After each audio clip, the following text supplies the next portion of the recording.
शंकरं शंकराचार्यं केशवं बादरायणं सूत्रभाष्यकृतौ वन्दे भगवन्तौ पुनः पुनः। ईश्वरो गुरुरात्मेति मूर्तिभेदविभागिने व्योमवद्व्याप्तदेहाय दक्षिणामूर्तये नमः। ॐ पूर्णमदः पूर्णमिदं पूर्णात् पूर्णमुदच्यते पूर्णस्य पूर्णमादाय पूर्णमेवावशिष्यते। ओम शांति शांति शांति। बोलो सच्चिदानंद भगवान। उपस्थित भाग्यवान श्रोतावृंद, भगवान की असीम महान महती विशेष करुणा भरी दया भरी कल्याणकारिणी दुखहारिणी दृष्टि के फलस्वरूप आइए आज हम एक नए वर्ष में प्रवेश कर रहे हैं। भारतीय संस्कृति के अनुसार जो विक्रम संवत अत्यंत प्रसिद्ध है, उस विक्रम संवत के अनुसार आज पहला दिन है 2067 का। और इस प्रकार से इस शुभ दिवस पर शुभ दिन में हम अपने अंदर दो बातें महसूस करें।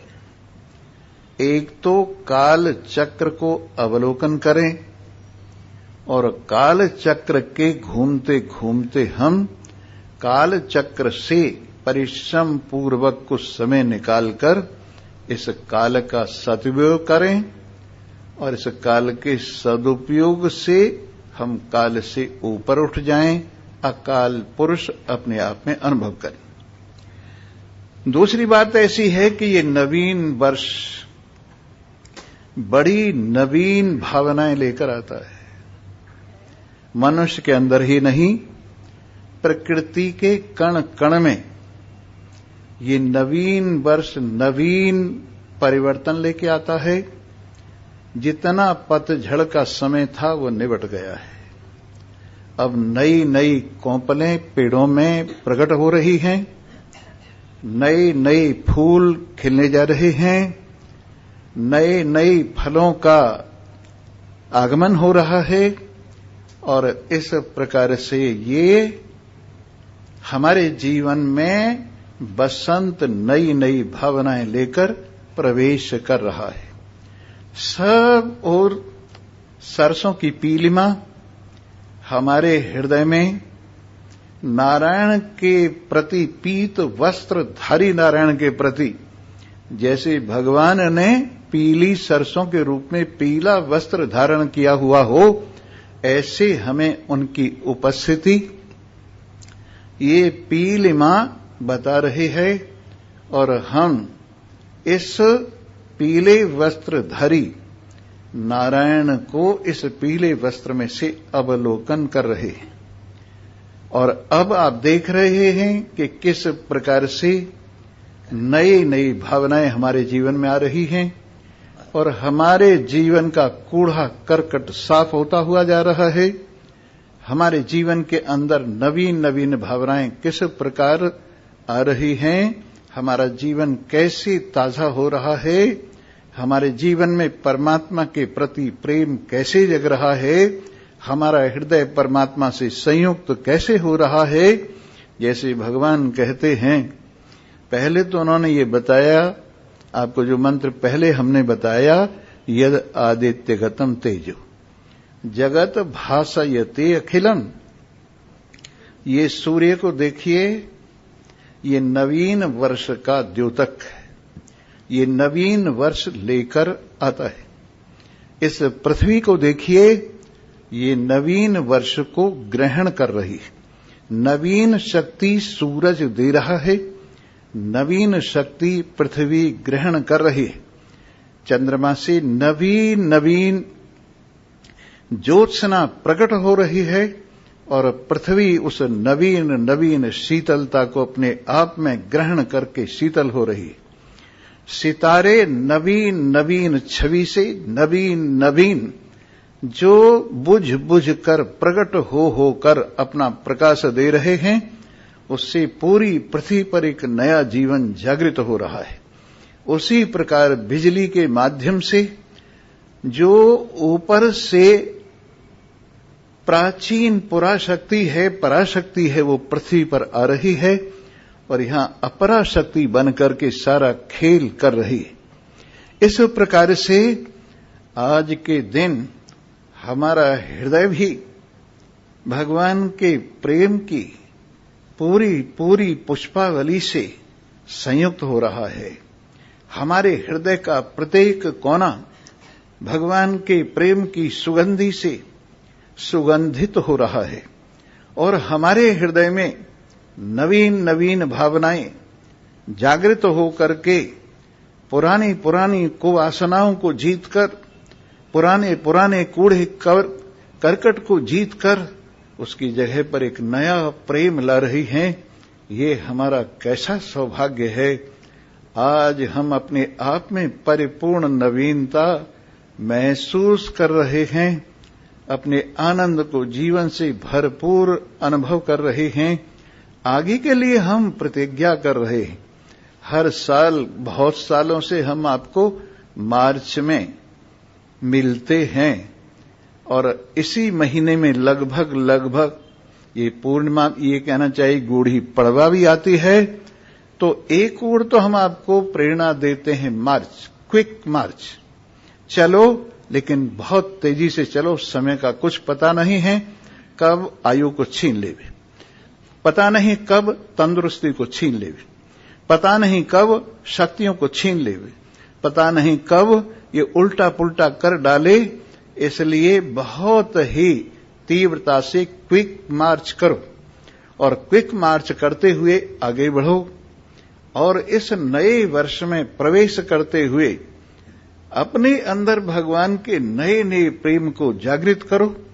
अपने अंतर इस प्रेम को अनुभव करो और ऐसे अनुभव करो कि प्रबल प्रेम के पाले पड़कर प्रभु को नियम बदलते देखा। प्रबल प्रेम के पाले पड़कर प्रभु को नियम बदलते अपना मान रह जाए भक्त का मान न टलते देखा। अपना मान रह जाए भक्त का मान न टलते। जिनके चरण कमल कमला के करतल से न निकलते देखा। देखा, जिनके चरण कमल कमला के करतल से न निकलते देखा। उनको ब्रज करील कुंजन में कंटक पथ पर चलते देखा।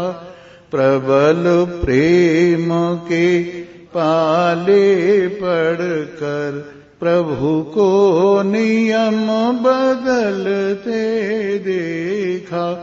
अपना मान रहे रह जाए, भक्त का मान न टलते।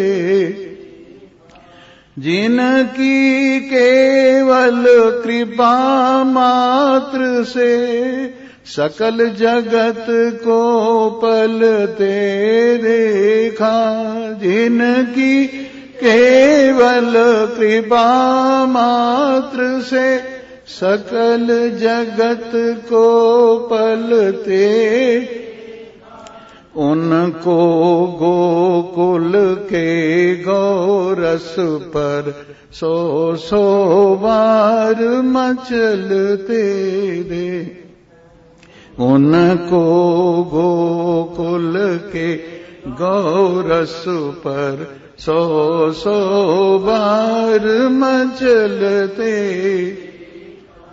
अपना मान रहे रह जाए, जन का मान न टलते। जिनके चरण कमल ब्रह्मा और विष्णु से न संभलते देखा। जिनके चरण कमल ब्रह्मा और विष्णु से न संभलते देखा। उनको ग्वाल बाल मंडल में लेकर गेंद उछलते। प्रबल प्रेम के पाले पड़कर प्रभु को नियम बदलते। अपना मान रहे रह जाए, जन का मान न टलते। जिनके बंक भ्रकुटी के भय से सागर सप्त उबलते देखा। जिनकी बंक भ्रकुटी के सागर सप्त उबलते। उनको मात यशोदा के भय से अश्रुबिंदु दृग ढलते देखा। अपना मान रहे रह जाए, जन का वाक करुणानिधि त्रिलोकी नाथ अखिल ब्रह्मांड नायक परम कृपालु परम दयालु। महाभारत के युद्ध में अर्जुन और भीष्म का युद्ध चल रहा है। बुढ़े भीष्म में नई जवानी फूट पड़ी है और जवान अर्जुन बुढ़ा हो गया है उनके सामने। जैसे ही तीर उठाता है अर्जुन, उससे पहले उसको काट देते हैं। धनुष को काट देते हैं, नया धनुष उठाने से पहले उसको काट देते हैं। ऐसा बुरा हाल हुआ, ऐसा बुरा हाल हुआ कि अर्जुन कुछ भी नहीं कर सका और भगवान श्री कृष्ण से ये देखा नहीं गया। उस दिन बाबा भीष्म ने ये प्रतिज्ञा की थी। मैंने सुना है कृष्ण की प्रतिज्ञा है कि वो हथियार नहीं उठाएंगे, लेकिन आज मैं उनको हथियार उठवा के छोड़ूंगा। और इस प्रकार से दनादन जब बाण अर्जुन के होश ठिकाने लगा दिए अर्जुन के, तो उस समय भगवान श्री कृष्ण से नहीं रहा गया। तू कुछ नहीं कर सकता नपुंसक, एक बुढ़े के सामने तू खड़ा नहीं हो सकता और मैं अपने भक्तों को जिताने की प्रतिज्ञा किए बैठा हूं, और मैं अभी अभी इस बुढ़े को ठिकाने लगाता हूं। टूटे हुए रथ का पहिया उठाकर सुदर्शन चक्र बनाकर उनकी ओर भागे, तो बस हाथ जोड़कर हथियार फेंक कर बैठ गए और कहने लगे, सत्य है प्रभु, आप अपने भक्त का मान रखने के लिए अपनी प्रतिज्ञाएं तोड़ देते। हे प्रभु, आप अपने भक्तों को कितना सम्मान देते हैं। हे प्रभु, आप अपने भक्तों को कितना मानते हैं। आज ये मेरे सामने की बात है। अर्जुन पीछे से आकर भगवान को जबरदस्ती पकड़कर खींचकर ले गया कि बाबा आपकी प्रतिज्ञा, भगवान श्री कृष्ण आपकी अगर प्रतिज्ञा विनष्ट हो गई तो सत्यानाश हो जाएगा। फिर पर रथ पर बिठाते हैं और अर्जुन कहते हैं मैं बहुत अच्छी तरह से अब के लड़ूंगा। तो ये क्या है? भगवान का प्रेम है। भगवान कहाँ हैं? जहां आप स्मरण करो। यद्यपि हरि सर्वत्र समाना, प्रेम से प्रगट होई में जाना। यद्यपि हरि सर्वत्र समाना, प्रेम से प्रगट होई में।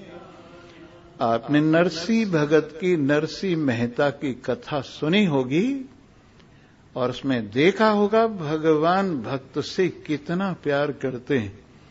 भक्त की इज्जत को अपनी इज्जत समझते हैं, भक्त की हार को अपनी हार समझते हैं, भक्त की जीत को अपनी जीत समझते हैं, और किस प्रकार से वो भक्त को प्यार करते हैं।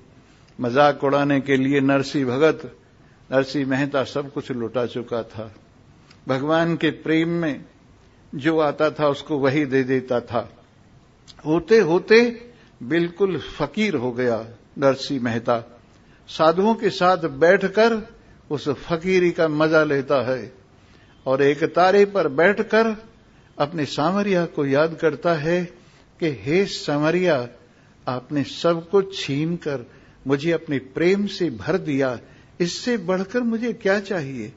वाह वाह, मजा आ गया। साधु संतों का संग और भगवान के गुणानुवाद, हृदय में प्रेम की बहती हुई गंगा, आंखों से प्रेम के बहते हुए आंसू, लगा हुआ परमात्मा से ध्यान, जुड़ी हुई परमात्मा से ज्योति, एक तार हुआ परमात्मा से मन। मैंने सच्ची संपत्ति प्राप्त कर ली है।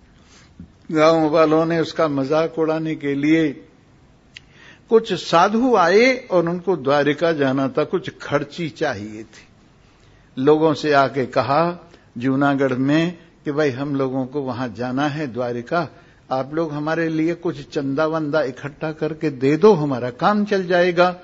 कहने लगे, रे तुझे चंदा करने की क्या जरूरत है, वहां नरसी भगत बैठा हुआ है, इतना मालदार, तीनों लोगों का मालिक है, तीनों लोगों का मालिक उसकी सेवा में रहता है, तीनों लोगों के मालिक से हर वक्त उसका मन लगा रहता है, उसके पास चला जाओ, वो सब कुछ कर देगा। सारे साधु वहां गए और जाकर देखा तो बिल्कुल वहां चौड़ मैदान, धूना लगा हुआ है, चारों ओर साधु बैठे हुए हैं, एक तारा उठाकर भगवान के गुणानुवाद गाते हुए संसार की धूल उड़ा रहे हैं, भगवान के गुणानुवाद गाते हुए परमात्मा से पूरा मन लगा रहे हैं, और नए वर्ष के दिन नई भावनाओं से संयुक्त होकर नए भजन, नए पद गाते हुए मस्त हो रहे। उनसे जाके कहा, सेठ जी हम द्वारिका जाना चाहते हैं, हमारे पास खर्चा नहीं है, कुछ हमारे लिए इंतजाम हो जाएगा? बोले हां, क्यों नहीं हो जाएगा। अरे हमारे पास क्या कमी है, हमारे सांवल सेठ हर वक्त हमारा ख्याल रखते हैं, और तुम आराम से जाओ। सांवल सेठ के नाम चिट्ठी लिख दी, ये जगदीश्वरानंद, परमेश्वरानंद और ये और वो भवानंद वगैरह ये संत आ रहे हैं, और आप जो है जो ये मांगे इनको दे देना, और इस प्रकार से इनकी खूब खातिर करना। बस जी, उस चिट्ठी को लेकर संत जी चले गए द्वारिका में। अब ढूंढते फिर रहे हैं, भाई सांवल शाह कहाँ है, सांवल शाह कहाँ है, सांवल शाह कहाँ है। लोग कहते इस मंदिर में खड़ा हुआ, इस मंदिर में बैठा हुआ है, वहां जाके बात कर ले। ऐसा मजाक हुआ, थके थकाए, न रोटी मिला न पानी मिला, एक धर्मशाला में पड़ गए जाके, ऊजड़ सी धर्मशाला, और वहां का खाना जो पानी है वो खारा, और दूध में इतना पानी के बस पूछिए मत। वहां जाके बैठ गए। अब भगवान ने देखा, अरे हमारे सेठ जी के द्वारा भेजे हुए हमारे सेवक, चलो ढूंढते हैं उनको। ढूंढा, अरे जगदीशानंद, अरे भवानंद, अरे रामानंद, अरे ये अरे वो, अरे कहाँ हो तुम? कह जी हम तो यहां हैं। अरे तुम्हारा नाश हो जाए, मैं तो ढूंढते ढूंढते थक गया तुम्हें, तुम यहां पड़े हुए हो। लो, सेठ जी ने जो है ना मेरे नाम ये तुम्हें को खर्ची देने के लिए ये पैगाम भेजा है, और तुम सब ले जाओ। सबको मन चाहा जितना मांगा उतना दे दिया। और इस तरह से हाथ जोड़कर कहने लगे, भाई वाह, भक्त की अपार महिमा है, भक्त की अपार महिमा है। बल्कि मैं तो ये कहता हूं कि भगवान तो हैं ऊपर वाला माला, और भक्त हैं सीढ़ी। अगर सीढ़ी न हो या लिफ्ट न हो तो ऊपर वाले माले तक आप नहीं पहुंच सकते। वैसे ही भक्तों का जो चरित्र है वो बिल्कुल लिफ्ट की तरह से है, और आपको कितनी ही जितनी मंजिल जाना चाहो, ये लिफ्ट परमात्मा तक ले जाती है। ये लिफ्ट परमात्मा तक ले जाती है, ऐसी ये लिफ्ट है। खैर साहब, एक दिन ऐसा हुआ, उनकी लड़की जो सिरसागढ़ ब्याही हुई थी, उनकी लड़की की शादी आ गई, इनकी देवती की। तो फिर उनके ससुर कहने लगे, वो तो जानते थे अपनी समधी को, कहने लगे, बेटी बता तेरे पिताजी को निमंत्रण भेजूं कि न भेजूं? कि आप जानते तो हैं पिताजी तो सब कुछ खोकर नंग धड़ंग होकर बैठे हुए हैं, आप वहां क्या चिट्ठी भेजेंगे? कि नहीं, ऐसा करते हैं, सांप मरे न लाठी टूटे, ऐसी चिट्ठी लिख देंगे कि न तो उससे वो पूरी हो पाएगी मांग और न यहां आएगा। तो एक नाई को पकड़ा और उसके हाथ इतनी लंबी चिट्ठी लिखी, समधी जी आपकी देवती की शादी है, आप माहिरा लेकर के आ जाइए, लेकिन एक बात का ध्यान रखें, 100 बोरी बादाम की, 100 बोरी पिस्ते की, 100 बोरी काजू की, और 100 बोरी जो है ना तरह तरह के मेवाओं की लेके आना। और हां, इतने थान वो कपड़ा, इतने थान वो कपड़ा, और ये और वो लेके आना। और पता नहीं क्या क्या लिख मारा, और आखिर में ये कहा कि एक सोने का पत्थर और एक चांदी का पत्थर जरूर लेके आना। और जब वो नाई चिट्ठी लेके पहुंचा तो वहां तो एक तारा बज रहा था, और कह रहे थे, संत जना तो ताने कहिए, जो पीर पराई जाने हो। वाह वाह संत जी महाराज। गए, जाके कहा, हुजूर वो कौन सा है तुम्हारे में? नरसी भगत, नरसी मेहता, नरसी सेठ कौन सा है? साधु कहने लगे, यही हमारे बीच में बैठा हुआ एक तारा बजा रहा, यही तो है। अच्छा, लो जी, तुम्हारे देवती का ब्याह है और समधी ने मायरा के लिए निमंत्रण भेजा है। अब चिट्ठी देखी तो यहां से लेके वहां तक पसीना आ गया। कहने लगे, सत्यानाश, अब क्या होगा?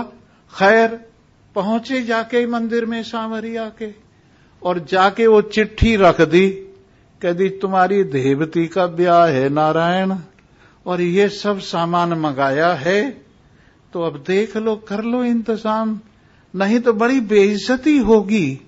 बोले अच्छा। वो तो रखने के प्रार्थना करते रहे, और वहां सांवरिया के छोटे से गोल मटोल सांवले बालक के रूप में उस नाई के पास आई। कहने लगे, लो भाई साहब भोजन करो नाई ठाकुर। सोने के बर्तन, चांदी के बर्तन, सुंदर सुंदर, और इसके बाद भोजन किया उन्होंने बड़े प्रेम से। कैसा भोजन था कि कभी ऐसा भोजन किया ही नहीं था। त्रिलोकीनाथ के द्वारा परोसा हुआ भोजन, त्रिलोकीनाथ के द्वारा लाया हुआ भोजन। प्रसन्न चित्त हो गए, मजे आ गए, सचमुच सेठ है तो ये है। कहने लगे, जी भोजन तो मैंने कर लिया, अब लो महाराज जी अपने बर्तन बर्तन उठा ले जाओ। कहने लगे, हम बर्तन? हमारा सेठ झूठे बर्तन रखेगा? झूठे बर्तन हम नहीं उठाते हैं, ये जो बर्तन है ना झूठे, इनको तुम एक काम करो, फेंक दो। उसने सोचा भाई फेंक क्यों दूं, कहने का चल ले जाओ।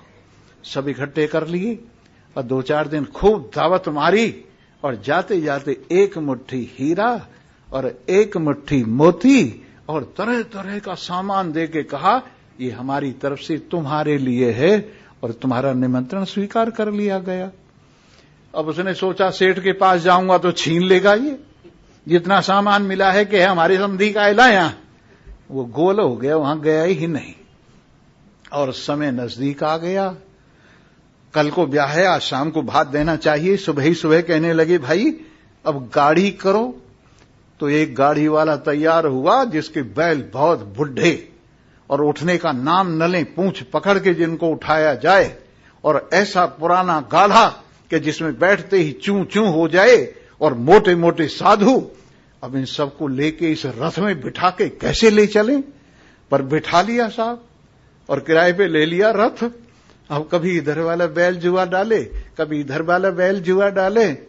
अब भगवान श्याम सुंदर ने सोचा, सामरिया ने, सबकी गाड़ी पार लगाता हूं, अरे मैं अपने भक्त की गाड़ी भी पार लगाऊंगा। कहने लगे सेठ जी मैं इसका गढ़वाला अगर बनूं तो मैं शाम तक तुम्हें पहुंचा दूंगा। बोले अच्छा ऐसा करोगे? बोले हां करूंगा ऐसा ही। वो गाड़ी वाले कहने लगे अच्छा भैया तू चला ले। तो बैलों के कानों में फूंक मारी और फुर फुर करके जैसे ही फूंक लगी बैल स्टार्ट हो गई और इतनी तेजी के साथ चले जैसे हवाई जहाज भी न जाता हो। और शाम होने से पहले पहले सिरसागढ़ में जाकर उतार दिया उसको, गाढ़े को। और पता लगा, पुत्री को पता लगा कि वो तो आ गई है, तेरा सत्यानाश, तू आ गया। हरे राम राम राम राम राम राम। पहले से पहले ही वहां रास्ते में पहुंच गई। और जहां पर बैल भैंस गाय वगैरह वगैरह बांधे जाते थे उनके, वहां उसको काखियां ठहर जा, शहर में जाएगा मेरी बेइज्जती होगी, तेरे को मना किया फिर भी तू आ गया, तेरे को शर्म नहीं लगी। बहुत डराया धमकाया अपने बाप को, बेटी अब तुम्हें आ ही गया हूं, टोटे का भाती तेरा, धमकावे मत मेरी माया। टोटे की बात है ये, तू मुझे धमकावे ना। और खैर चल हम यहीं ठहर जाएंगे, जहां उनके पशु बांधे जाते हैं वहां उनको स्थान दे दिया। अब गर्म पानी कहां से आवे, जाड़े का मौसम था, कहने लगे भाई गर्म पानी।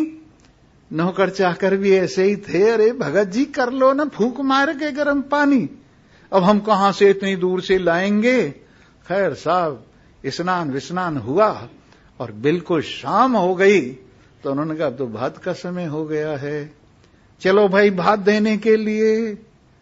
सामज साहब बहुत बढ़िया रथ लेकर आ गए। उस रथ में ऐसे बढ़िया बढ़िया घोड़े श्वेत रंग वाले जुड़े हुए थे कि देखते ही बनते थे।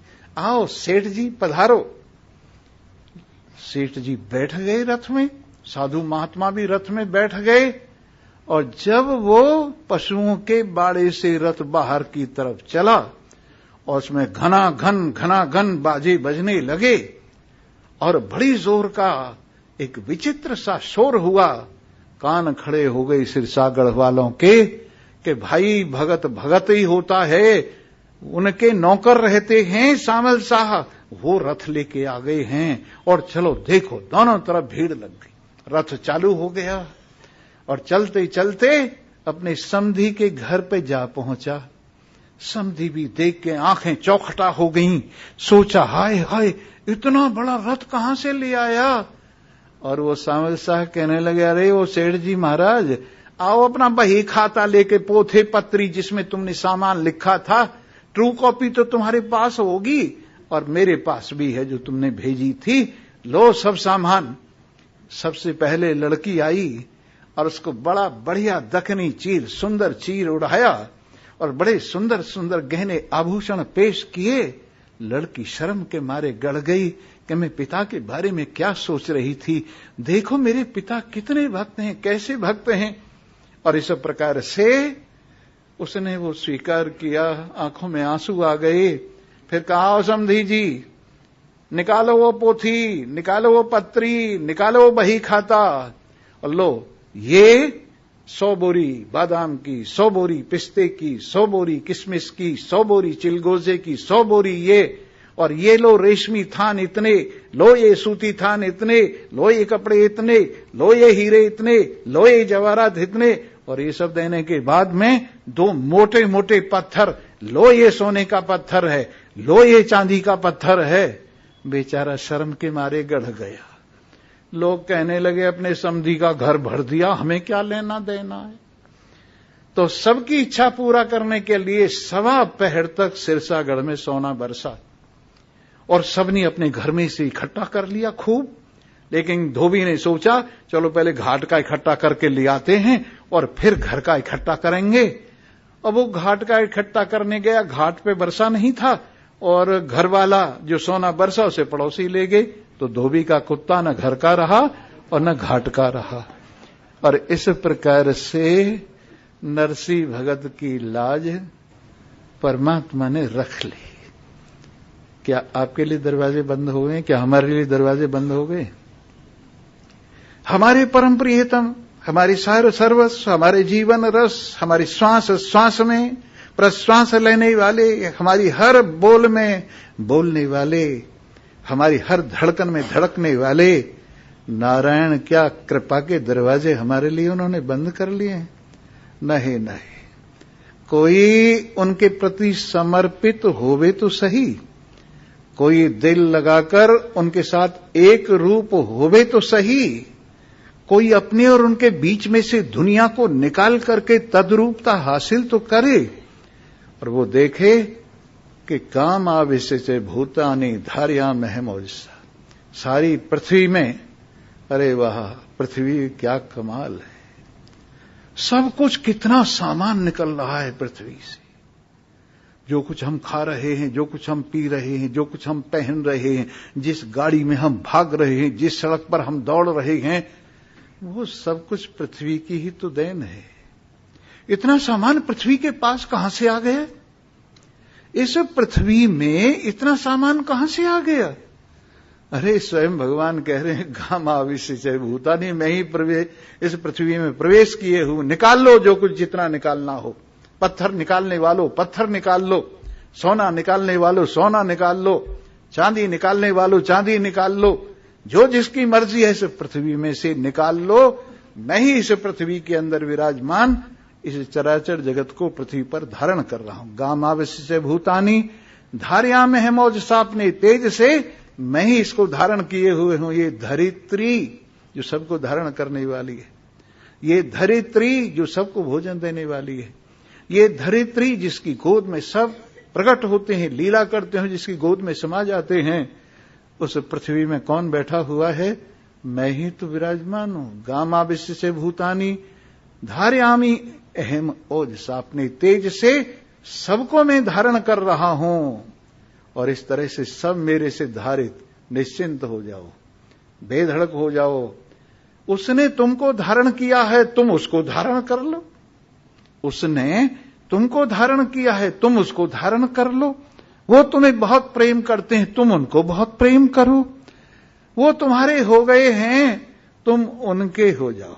वो तुम्हारे हो गए हैं, तुम उनके हो जाओ। और ऐसी लगन लगा लो, ऐसी लगन लगा लो कि लागी नहीं छूटे हो रामा, लागी नहीं छूटे, लागी नहीं छूटे हो रामा, लागी नहीं छूटे, लागी नहीं छूटे, लागी नहीं छूटे, लागी नहीं छूटे हो रामा, लागी नहीं छूटे हो रामा, लागी नहीं छूटे। लागी लागी सब कहे, लागी बुरी बलाई, पर लागी वा दिन जानियो, जब आर पार हो जाए रामा, लागी नहीं छूटे हो रामा, लागी नहीं छूटे। पाना जो पीली पड़ी, लोग कहे पिंड रोग, पर छाने लांघन में किए श्याम मिलन रे जोग रामा, लागी नहीं छूटे रामा, लागी नहीं छूटे। हाँ पाना जो पीली पड़ी, लोग कहे पिंड रोग, छाने लांघन में किए कोई श्याम मिलन रे जोग। बाबुल वैद्य बुलाइया, पकड़ दिखाई मारी बाह, पर मूरख वैद्य न जानही, कसक कलेजे माहे।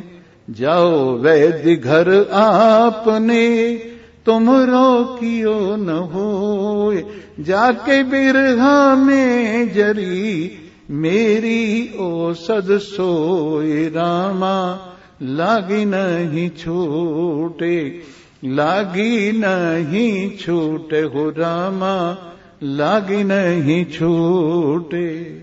कागा सब तन खाइयो, चुन चुन खाइयो मांस, पर दोने ना मत खाइयो, मोहे प्रिय दर्शन की आस।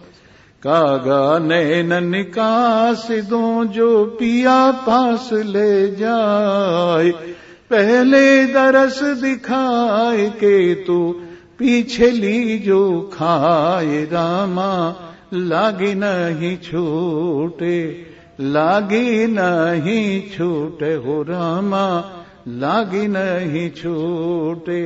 सुखिया सब संसार है, खावे और सोवे, पर दुखिया दास कबीर है, जागे और रोवे रामा, लागी नहीं छूटे, लागी नहीं छूटे हो रामा, लागी नहीं छूटे। लकड़ी जल कोयला भई, कोयला जर भयो राख, पर मैं बिरहन ऐसी जरी, कोयला रही न राख रामा, लागी नहीं छूटे, लागी नहीं छूटे हो रामा, लागी नहीं छूटे। मंसूर को लग गई। मंसूर ने अपने सतगुरु देव से सुना, अनल हक मैं खुदा हूं। उसने महान पुरुष जैसे सुनाते हैं, महान पुरुषों ने उसको सिबली थे, एक सज्जन उनके गुरु, उन्होंने बताया अहम ब्रह्मास्मि, अयम आत्मा ब्रह्म, तत्त्वमसि अपनी भाषा में बताया, पर मैं तुम्हें वेद के मंत्रों से बता रहा हूं, ये उपदेश दिया। और वो कहते थे अनल हक मैं खुदा हूं। होते होते होते होते मस्ती इतनी चढ़ी कि रात दिन अनल हक अनल हक अनल हक की ध्वनि बगदाद की गलियों में भर गई। और मुसलमान लोग जो इस बात के बड़े खिलाफ थे, अपने को खुदा कहता है, तो उन्होंने कहा इसको दंड मिलना चाहिए, अपने को खुदा कहता है। पर वो नहीं जानते थे, एक कोयला होता है, आग में पड़ करके लाल हो जाता है और वो भी आग हो जाता है। एक लोहा होता है, आग में पड़ करके वो भी लाल हो जाता है, उसकी भी कालिमा दूर होकर वो भी लाल हो जाता है। वैसे ही परमात्मा का प्रेम ऐसा है, अरे तुम तो पहले ही लाल हो क्या जाओगे, पर अगर तुम ऐसा समझते हो कि हम लाल नहीं हैं, तो इस भट्टी में पड़कर तुम जरूर लाल हो जाओ।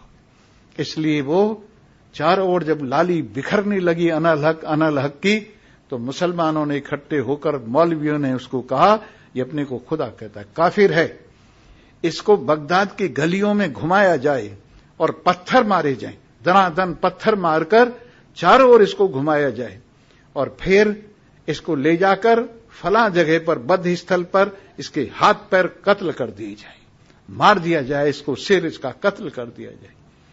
जो गलियों से निकल रहा था, एक एक पत्थर पड़ता था, और वो हर पत्थर की आवाज पर, हर पत्थर की चोट पर बोलता था अनल हक अनल हक अनल हक। जिस तरह से खरा सिक्का होता है, पत्थर पर फेंकने पर उससे खरी आवाज निकलती है, वैसे ही हर एक चोट पर कह रहा था अनल हक मैं खुदा हूं, मैं खुदा हूं, मैं खुदा हूं, होते होते पत्थर मार मार कर उसको वध स्थल पर ले जाया गया और सबसे पहले उसके हाथ काटे गए। जब उसके हाथ काटे गए, किसी ने पूछा, मियां कमाल है, लोग तो पानी से हाथ धोते हैं, वजू करते हैं नमाज पढ़ने से पहले, लेकिन तुमने प्यार की नमाज पढ़ने के लिए अपने हाथ काटकर अपने खून से वजू किया है। कमाल है, अपने हाथ काटकर खून से वजू किया है। मंसूर ने कहा, भी देखना, ये सिर भी कटकर मेरे ही पैरों पर पड़ेगा। जैसे मेरे खून से ही मेरे हाथों की वजू हो रही है, वैसे मेरे सिर से मेरे पैरों पर पड़कर सिजदा भी मेरा मेरे ही सिर से होगा। और थोड़ी देर में उसका सिर भी काट दिया गया और वो सचमुच उनके पैरों पर पड़ा। पर खून में से भी यही आवाज आ रही थी, अनल हक, अनल हक, अनल हक, ये काफिर है, इसको जला दो। जला दिया गया। उसकी भस्म दजला नदी में फेंक दी गई। उसमें से भी आवाज आने लगी, अनल हक, अनल हक, अनल हक। तूफान बरपा हो गया, अनल हक, अनल हक। बगदाद डूबने को हो गया तो किसी ने हाथ जोड़कर विनय की, हे त्रिलोकीनाथ, एक अखिल ब्रह्मांड नायक अल्लाह मियां, ये तुम्हारी महिमा को नहीं जानते, ये तुम्हें शरीर से माप रहे हैं, ये तुम्हें मिट्टी से माप रहे हैं, ये तुम्हारी में नूर नहीं देख रहे हैं, इनको माफ करो, ये अज्ञानी हैं।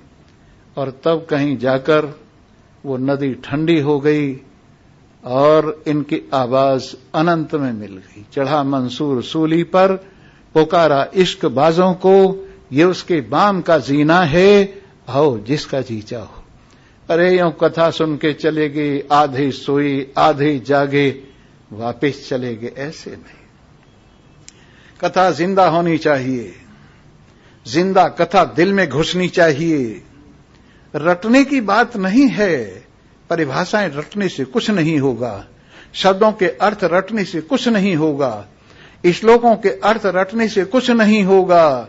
जो शास्त्र का वास्तविक अर्थ है उसको जानने की जरूरत है। जानने की जरूरत उसको है जो शास्त्रों का वास्तविक अर्थ है।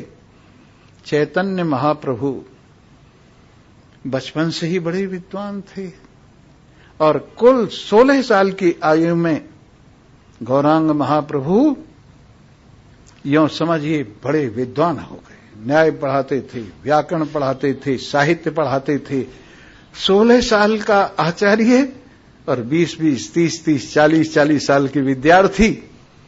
एक दिन ये जगन्नाथपुरी चले गए और वहां जाकर जगन्नाथ के सन्मुख हाथ जोड़कर कहने लगे, हे प्रभु मेरे पर कृपा करो।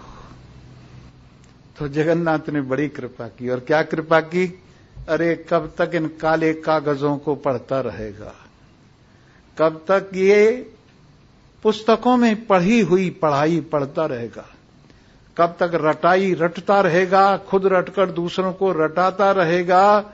इन अक्षरों से तू मुझ अक्षर को भी जानता है क्या? इन अक्षरों से तू क्या मुझ अक्षर को भी जानता है क्या?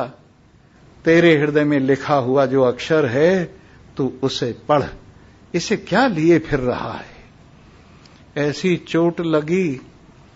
पाठशाला में विद्यार्थी आए बैठे हैं और ये वहां विराजमान होकर कह रहे हैं, आज क्या पढ़ोगे भाई? कि आज हम न्याय पढ़ेंगे। न्याय पढ़ाई, लॉजिक पढ़ाई। अच्छा प्रभु, पढ़ाते हैं। देखो, सबसे बड़ा जो लॉजिक है जिसको कहते हैं प्रमाकरणम प्रमाणम, जो यथार्थ ज्ञान का हेतु है वो प्रमाण है। प्रमाकरणम, प्रमा माने यथार्थ ज्ञान, वो जिससे होता है वो प्रमाण कहलाता है। तो इसलिए प्रमाण एक नारायण है और कोई नहीं। सब चीज मिथ्या है, प्रत्यक्ष हैं फिर भी मिथ्या हैं, अनुमान है फिर भी मिथ्या हैं, शब्द हैं फिर भी मिथ्या हैं, उपपत्ति है तो भी मिथ्या है, अर्थापत्ति अनुपलब्धि है तो भी मिथ्या है।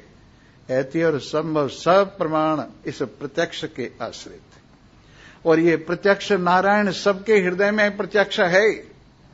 सबके हृदय में, सबकी आंखों से देखता हुआ विराजमान है, सबके कानों से सुनता हुआ विराजमान है, सबके शरीर को चैतन्यता देता हुआ विराजमान है।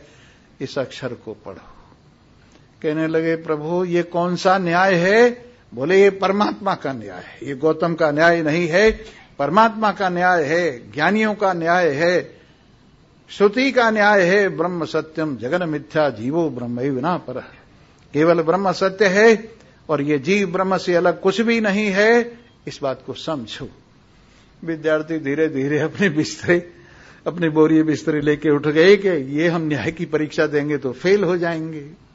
परीक्षा कहां से देंगे? चले गए सब, पाठशाला बंद हो गई। एक दिन की धर्मपत्नी विष्णु प्रिया इनको भोजन करा रही थी। भोजन कराते कराते पहले बड़े चटोरी थे गौरांग, हर बात को चाट चाट के बताते, बहुत बढ़िया, इसमें नमक ज्यादा हो गया थोड़ा सा। अब जो खाना खाते हैं तो यूं ही खा जाते, यूं ही जैसे थैली में डाल रहे हों और ऊपर की ओर निगाह लगी रहती। विष्णु प्रिया कहने लगी प्रभु एक बात बताओ। बोले हाँ क्या बात बताऊं? मुझे ऐसे लगता है कि मैं भोजन बना के आपको जो परोसती हूं उसमें आपको स्वाद का पता ही नहीं लगता। आपका मन कहां रहता है? भोजन सामने होता है और मन आपका कहीं और होता है, क्या चक्कर है? वो कहने लगे अब क्या करूं, क्या चक्कर है? अब एक स्वाद ऐसा अंदर से आ रहा है, टपक रहा है कि भोजन का स्वाद जो है ना बेकार हो गया, अब स्वाद नहीं लगता। और मैं जब तुम्हारे चरण दबाती हूं तो लगता है जैसे लक्कड़ पर हाथ रख रही हूं, जैसे चेतना है ही नहीं। फिर मैं क्या करूं? वो कहता है कि ये शरीर सब मिथ्या है, विष्णु प्रिया भी मिथ्या है, केवल एक पदार्थ सत्य है। विष्णु प्रिया कहती है लगता है आपको भी वही रोग लग गया जिस रोग में आपके भाई सन्यासी होकर चले गए थे, वही रोग तुम्हें भी लग गया। कोई बात नहीं है प्रभु, मैं बड़ी भाग्यवान हूं। मैं एक भक्त की, मैं एक प्रेमी की घरवाली हूं। वो भगवान से प्रेम करता है, उसके चारों ओर भक्त नाचते हैं, वो आनंद में मस्त रहता है, अपने आप में मस्ती लेता है। ये मेरा सौभाग्य है। पर एक बात है, तुम मां के सामने ये बात प्रकट मत होने देना। तुम मां की अकेली संतान हो और उसी की तिलांजलि हो, तुम उसके बुढ़ापे की लाठी हो। अगर तुमने उनको बता दिया ना तो बड़ा खराब होगा काम।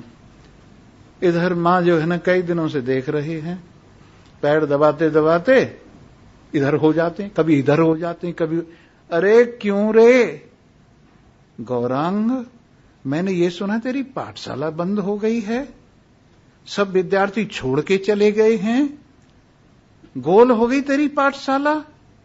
लगता है तू भी घर छोड़ने के चक्कर में है। अरे मैंने अपने पति का देहांत देखा, अपने पुत्र का अलगाव देखा, अगर तू भी चला जाएगा तो मेरे को क्या फर्क पड़ता है।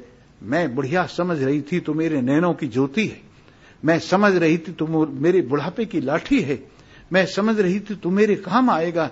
अरे कौन किसके काम आता है? काम आने वाला नारायण ही है।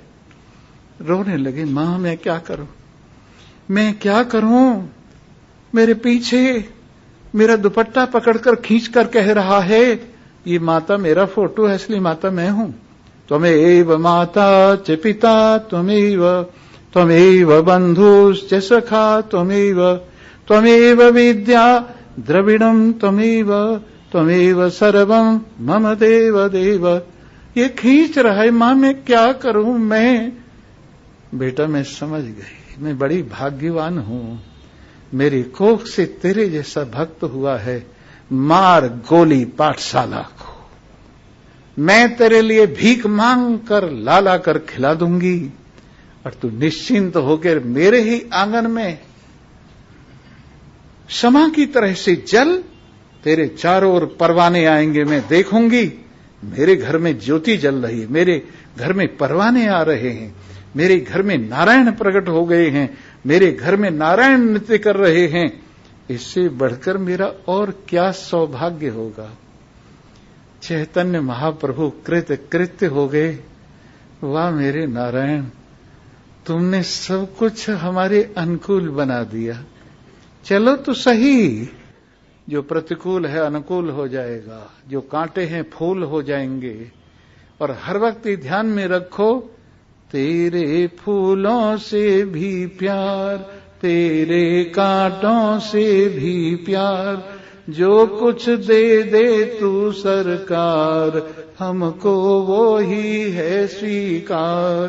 तेरे फूलों से भी प्यार, तेरे कांटों से भी प्यार, जो कुछ दे दे तू सरकार, हमको वो ही है स्वीकार, क्योंकि हमको तुमसे प्यार। इस प्रकार से त्रिलोकीनाथ पृथ्वी में प्रवेश करके सारे चराचर जगत को धारण किए हुए हैं, और वही चंद्रमा में विराजमान होकर सबका ताप अपहरण कर रहे। गामा विशेष भूतानी धारयाम्य मौजसा पुष्णामी च औषधीम सर्ववा, सारी जड़ी बूटियों को चंद्रमा के माध्यम से रस दे देकर पोषण कर रहे हैं, और चंद्रमा का अमृत इन जड़ी बूटियों में होकर सबके अंदर जा रहा है। असल में वो मेरा ही अमृत है, वो अमृत मेरा ही है, सब रस मेरा ही है, सारे रस में मैं ही विराजमान हूं। इस तरह से इस रस स्वरूप नारायण को अनुभव करो, मौज लो। आज के नए दिन की शुभ कामनाएं, शुभ आशीर्वाद आप सबको है। और कल को फिर सही अगर कमी रह गई हो, समझे ना, ये तो मार्च पूरा क्विक मार्च रहेगा। बोलो सच्चिदानंद। सर्वे भवन्तु सुखिनः, सर्वे सन्तु निरामया, सर्वे भद्राणि पश्यन्तु, मा कश्चित् दुःखभाग् भवेत्। ओम शांति शांति शांति।